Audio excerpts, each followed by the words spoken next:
Welcome back to part 2 of the video watch session here at Y Days with CMU DIY.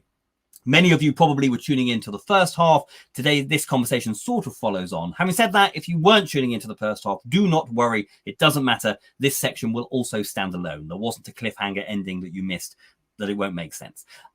So in the first half, we were talking about the creative process of creating video from a director, producer perspective, from an artist perspective, from an agency perspective.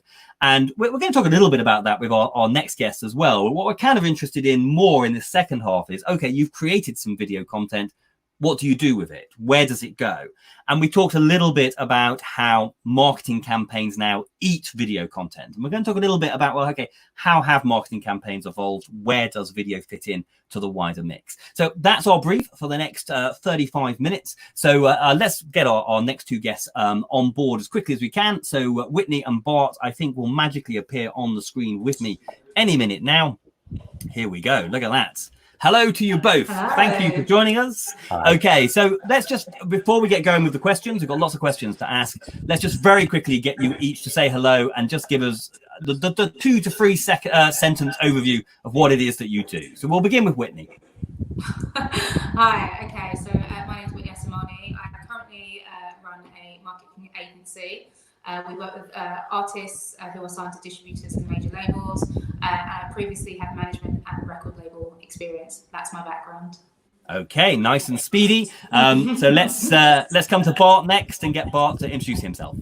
Hi, my name's Bart McDonagh. I'm a senior project manager for at Domino, in indie label. I've been there for 20 years.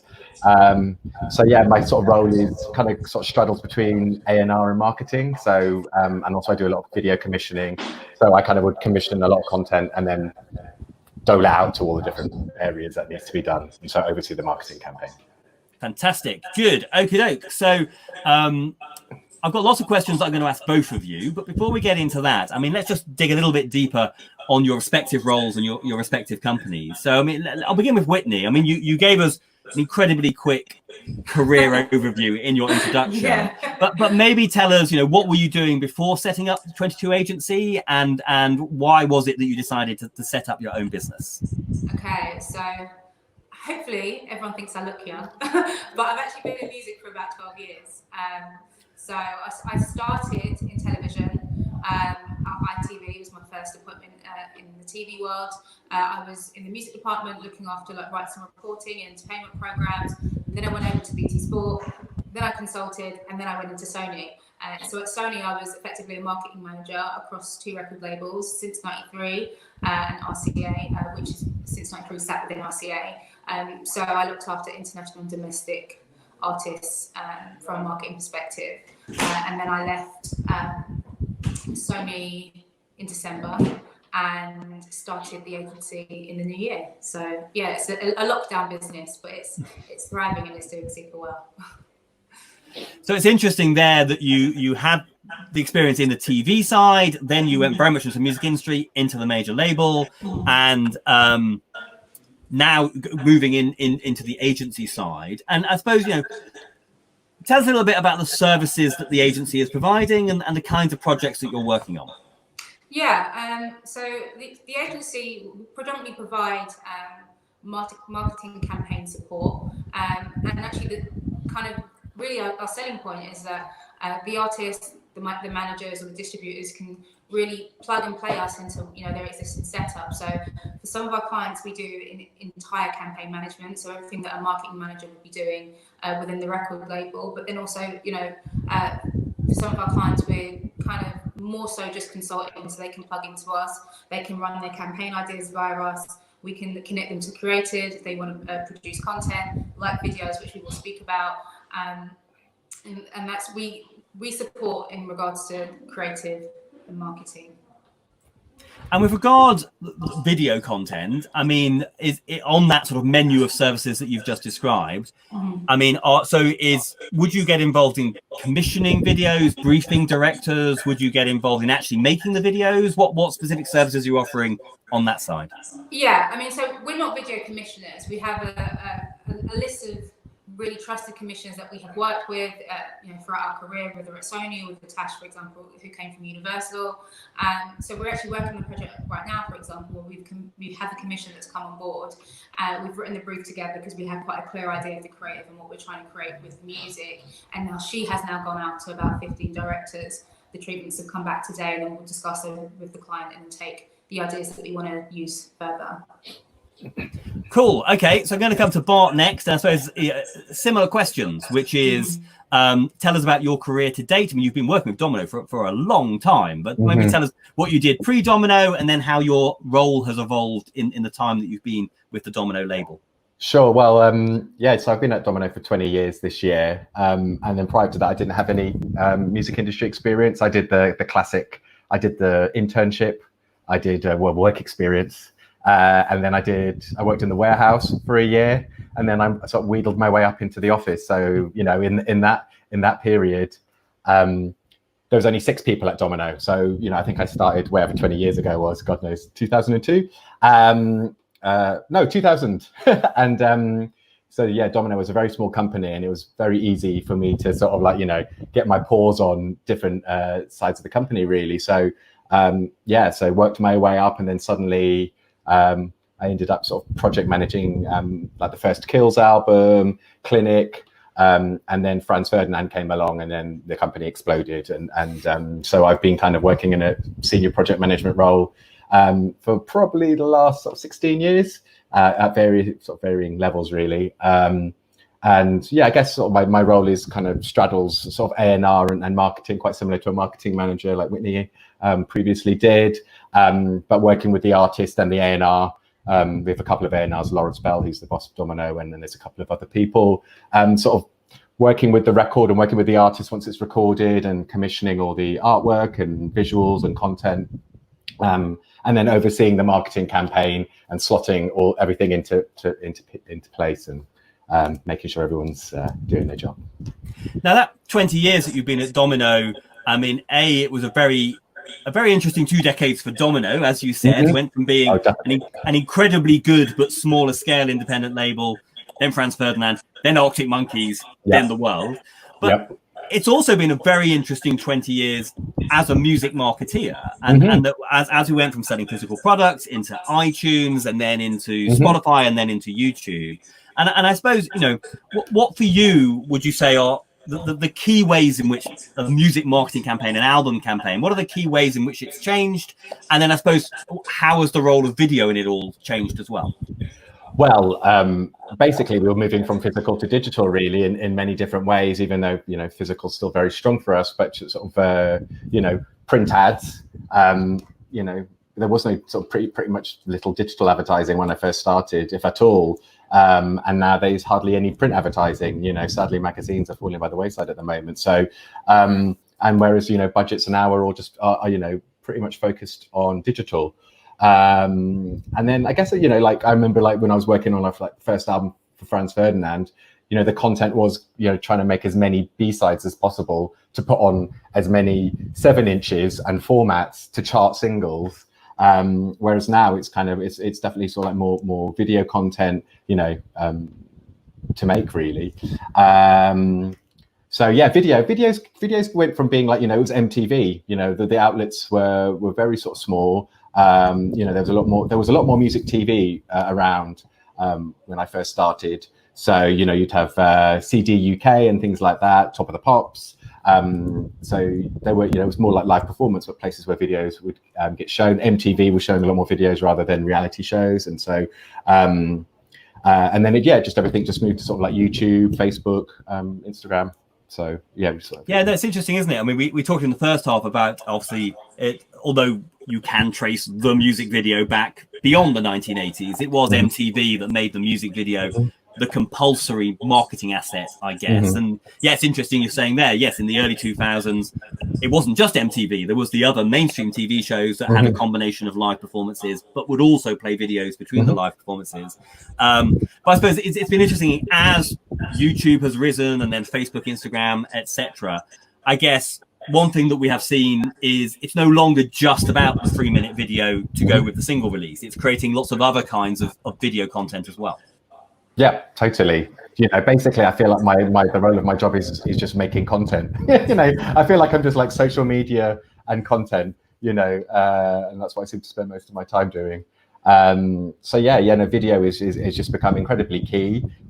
Whether that is just commissioning the promo videos themselves, or then taking those promo videos and making them into content for social media and various outlets, or commissioning, specific content for different outlets, visualizers, live performances, liners, you name it. Yeah, no, it's interesting, isn't it? Because I suppose it's I mean, I know that artists and songwriters don't like the content word, and are a bit nervous of the content word. But it's interesting that, I mean, obviously with music, the product is content. The songs and the recordings are content. But it's interesting now, as a label, every time you put out a record, you're having to create ever more other content to go alongside the record, and a lot of that is sort of video and visual stuff. I'm going to come back to Whitney now. I mean, I suppose, in some ways, well, Bart talked there about how 20 years ago you made the video, you sent it to MTV, you sent it Top of the Pops, you sent it to CD UK, and then a couple of other places would get it as well. I suppose today, once you've created the video, both the pop promo video and all of those other assets, I mean, what some of them are obvious, I know, but let's state the obvious and then get perhaps into a bit more nitty gritty. I mean, where is that video content going, and do different platforms need different kinds of content? Definitely. Yeah, I think especially with a lot of the artists that I work with, actually we don't really have a lot of TV opportunities for the music that we're working with, or maybe for the level of artists that we are, that they're unlikely to have their videos playlisted on some of these TV networks. So we really do focus on online. So YouTube, obviously, but we will create different versions of the video for maybe IGTV. We'll create visualizers, which is something that Bart touched on, which will, it might lift from the video created, but be completely separate. We'll make bespoke Spotify canvases just to continue to pull people into the creative. We'll also commission videos that live solely on TikTok, because TikTok is now become quite a driving force with music and streams and audience engagement for some of our younger audiences. So we really do have to think about all of the platforms and whether they kind of are relevant for the artists that we're making music or videos for, and just make sure that we have enough, because I think we're definitely in a very content-driven age at the moment. And the video will go up on YouTube, and that's one moment, but how do we continue to create moments throughout the rest of the campaign? And in terms of that list of platforms, YouTube, Instagram, Facebook, etc., you mentioned there how obviously which of those platforms matter is going to depend on the artist. And is it that when you start working with an artist, do they come with a list of the platforms that they think are relevant, or is it the case of you listening to the music or looking at the data? I mean, how do you decide, do you know what, for this artist, IGTV is going to be really important, TikTok's going to be really important, actually, do you know what, for this artist, it's Facebook and YouTube? What thought processes do you go to in working out which platforms matter? Yeah, well, YouTube will always be important. So that's a given. That's always a check in the box against every artist. And then, some of the artists have really, really engaged fan bases or a large following on Instagram. So actually, how do we continue to serve the audiences that already exist within those platforms? But something that we do when we get a new client onto the roster is we kind of do like a digital health check anyway across all social platforms. So we can look at where you are and where you need to grow to. Someone might be having a really super engaged audience on Instagram, but literally only have a few thousand subscribers on YouTube. So you're not able to move. That artist hasn't been able to move their audience off of their Instagram onto some of these other platforms. And so actually then we might have a strategy that is trying to drive people more towards YouTube and subscribers there. Obviously, we've got TikTok, we've got Triller. Some artists, Darko, for example, is someone that sprang to mind who, in my mind, used Triller more so than she did use TikTok. And so, again, we kind of have to look at it case by case, but definitely TikTok comes up in a lot of our label meetings or a lot of our distributor meetings. How can we get the song on TikTok? Just because they know that the value and the potential viral moment that can create, and also just engaging fan bases that are outside of their existing pool, because what social media has done for us now is really open us up to an international audience. So if your content can be captivating and quite creative, then it could take off in America, for example, Young King Bugsy, So we look at all platforms definitely, and definitely try to not only utilize the standard formats, but also look at what we could be doing on some of these apps like TikTok and Triller. And it's Vero interesting. also actually is an interesting one. Oh, what was that one? Vero. Oh, right, Vero, yes. Yeah, they've been getting involved in like some artist campaigns, and actually the way that artists can share their music is quite different from how they can on Instagram. Or any of the other actual social networking platforms. So again, completely different strategy for Vero, but also has come up on the list of, 1 or 2 other artists, but not all of them. It's interesting also you bring up Triller, because that was one platform we didn't talk about in the first half of this session. And it does feel, that obviously for the last 12 months, it's been hard to not have conversations about TikTok. Triller in a way is a competitor, although they've got some interesting AI tools being built in there that make it arguably more interesting than TikTok. So I suppose as all these new platforms come along, I mean, there's the challenge of you keeping up with which, because all the platforms that launch, some of them, a lot of hype comes to nothing. Others become the next YouTube. So I suppose one of the challenges for you is staying up to date and working out which of these platforms you should be investing time in. I always just say, just secure your username on all of them. You might not want to use it yet, but just go and secure your username. We can decide somewhere, down the line if it is actually something that is worth trying to pull your audience onto. Because if you have an audience that skews slightly older, I'll be completely honest, I don't use TikTok. I engage with TikTok, for work purposes, but do I have an account of my own that I post my videos on? No. So, if I am someone who is if I am the audience demographic of one of my artists, is TikTok important for that artist? Maybe not, So yeah, again, like I said, it's definitely case by case. But I always say just go, if there's a new app or Instagram or social media platform launching, just go and secure your username and we can come back to it. Similar question for Bart, I guess. I mean, in terms of the roster of artists that you're working with, both the big established artists, but also the newer acts. I mean, is it really a collective across the roster in that some artists you are very much, it's just Facebook and Instagram, other artists, it's YouTube, it's whatever. I mean, is it again on an artist by artist basis? Definitely. Like some artists have a natural home on certain platforms. So, I work with Shirley Collins, whose album's out today, and she's 85, and her fan base is on Facebook, so which always skews older. So all the content, she's on Instagram, not yet on TikTok or Triller, but we'll give me a couple of months. So therefore we will focus. I guess what we do is each artist probably does have a natural platform where they reside. As Whitney said, YouTube is always just the base level. Everything goes up on YouTube. And then, Instagram is key. And often, is pretty much where we do a lot of activity now. And then, as Whitney said, get that username, get yourself across platform.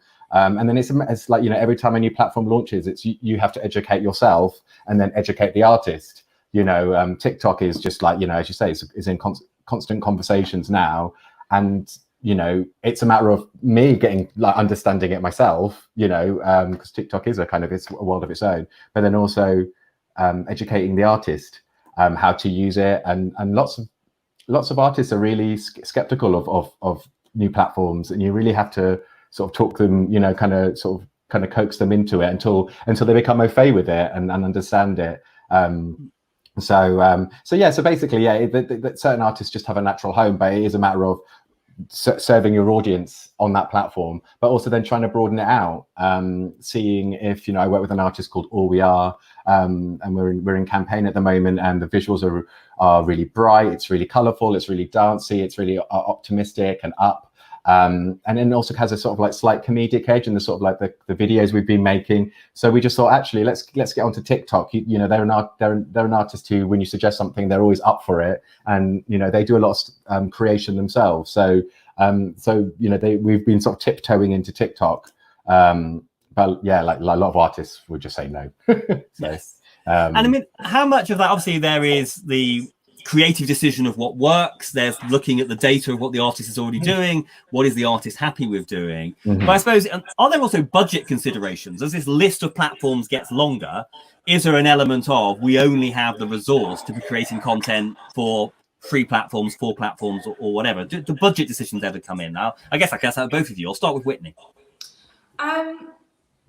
I kind of want to say no, just because it's how we're exporting it. So obviously the different platforms have got their different aspect ratios. I like to do content days with my artists, so therefore budget isn't really an issue because we have spent the budget on getting the artist down.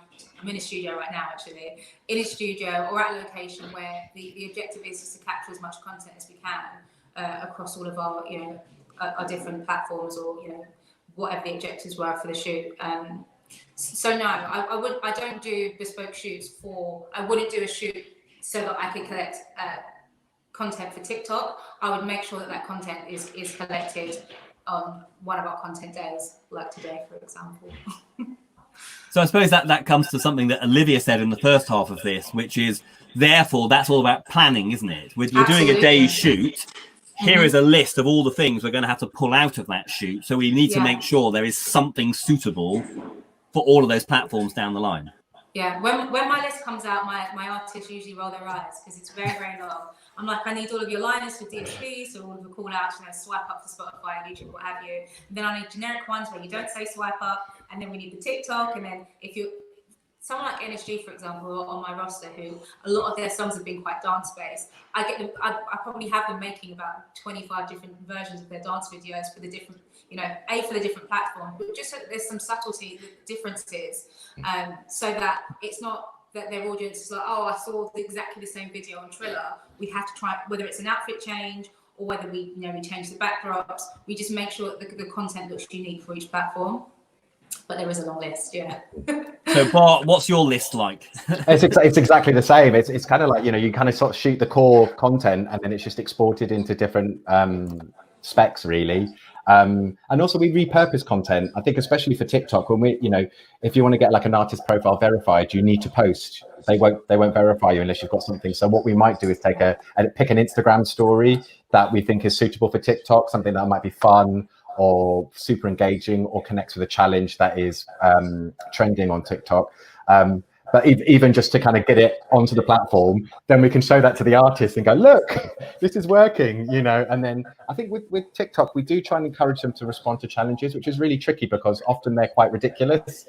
And you don't, a lot of our artists are, none of them are actually performing seals. It's like, so sometimes you are sat there in a meeting going, well, if you start doing this, your song's going to be a hit, and they're looking at you going, what are you talking about?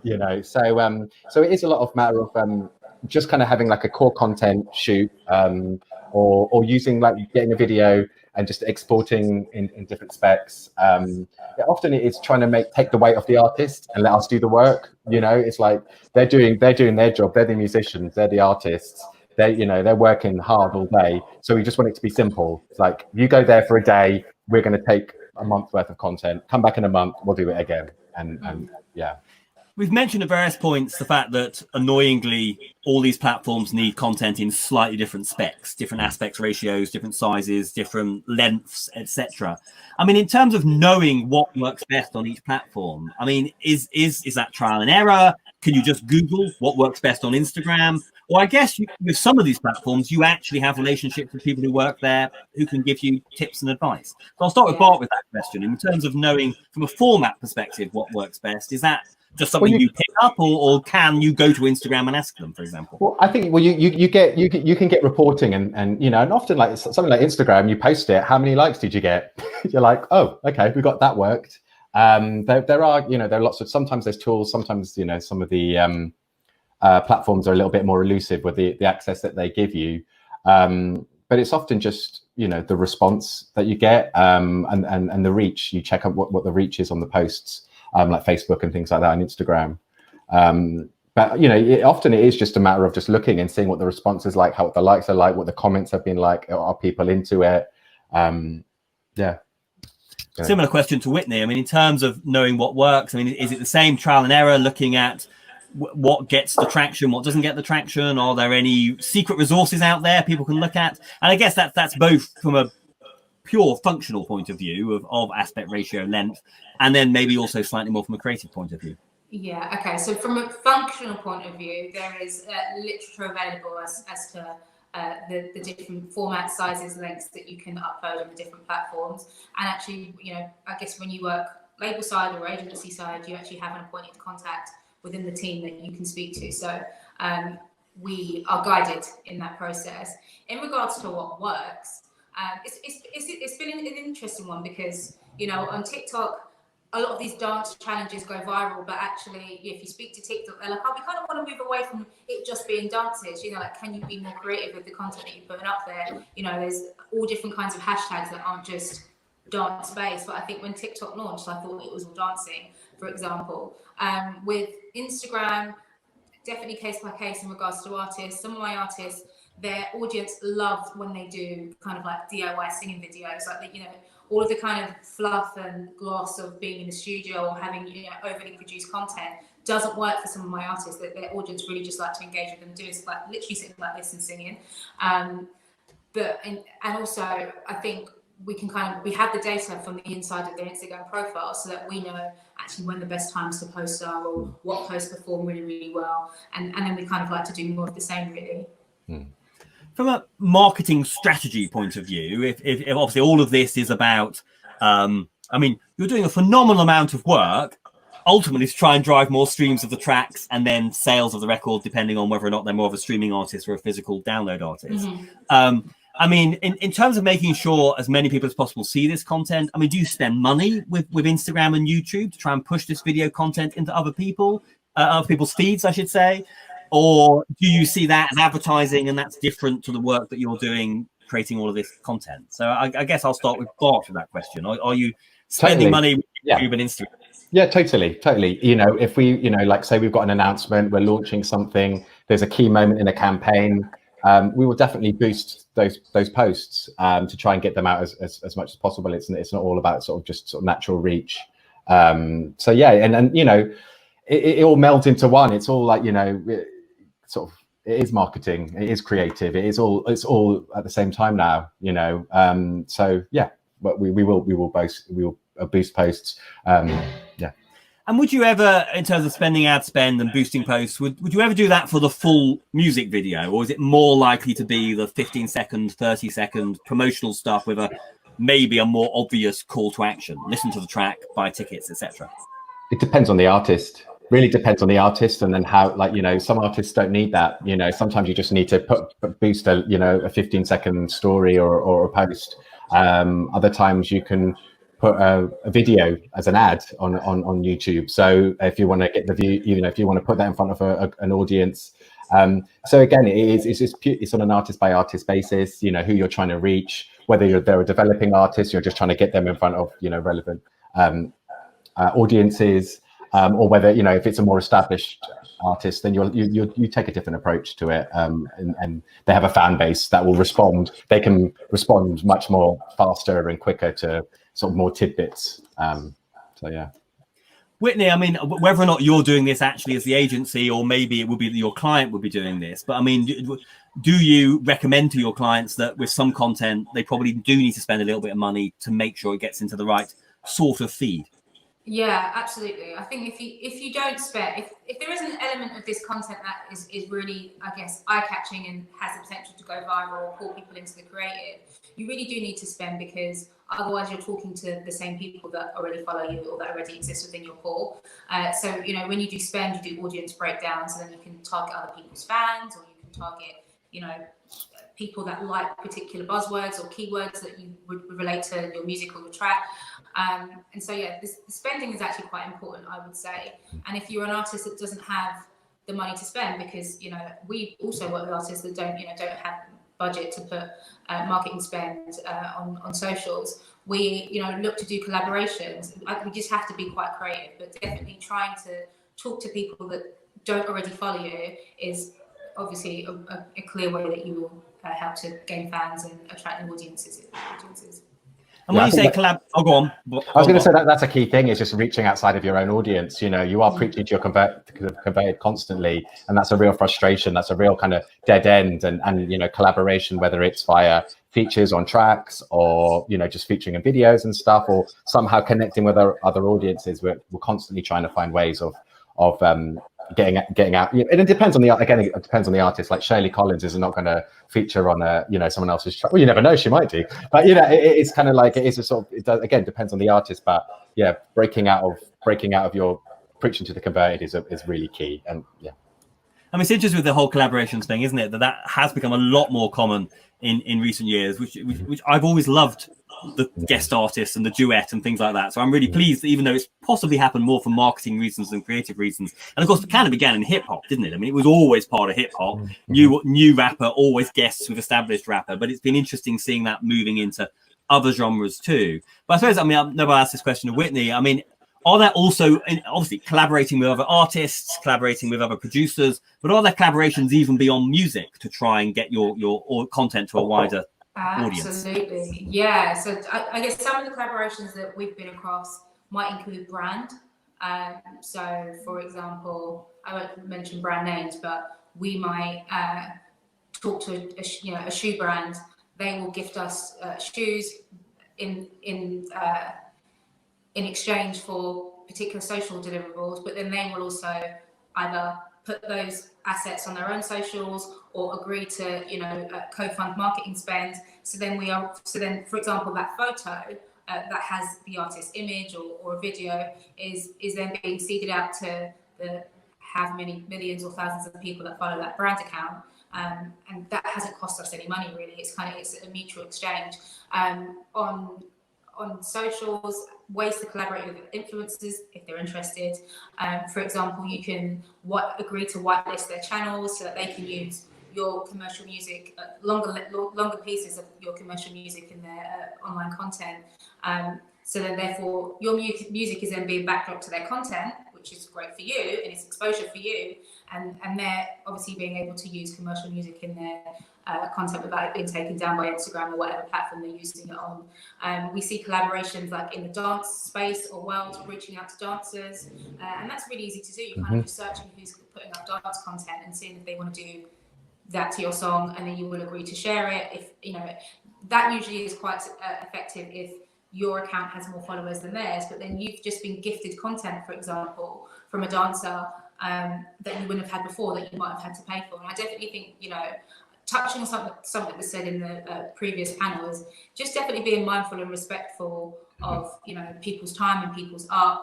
We don't ask people to work for free, but I think if it's positioned as a collaboration, you will get this and we will get this, then there's a mutual win for everyone. But I suppose with these creative collaborations, whether it's with another artist or an influencer or a brand, I suppose it's not a case of you create all the videos and then you go and try and find the partner. It's a case of getting the partner involved relatively early, so they're actually involved in the content. So rather than they're just putting their logo on a video, old school sponsorship, it's getting those brands involved in a slightly more sophisticated way. Yeah, exactly. You, by talking about whitelisting stuff, moved us slightly into the licensing conversation. So let's we are sort of running out of time, but let's quickly just acknowledge that, which is that, I suppose, particularly with YouTube and then Facebook, Instagram, and now TikTok, you're on the marketing side, you're marketeers. For you, these are great marketing platforms.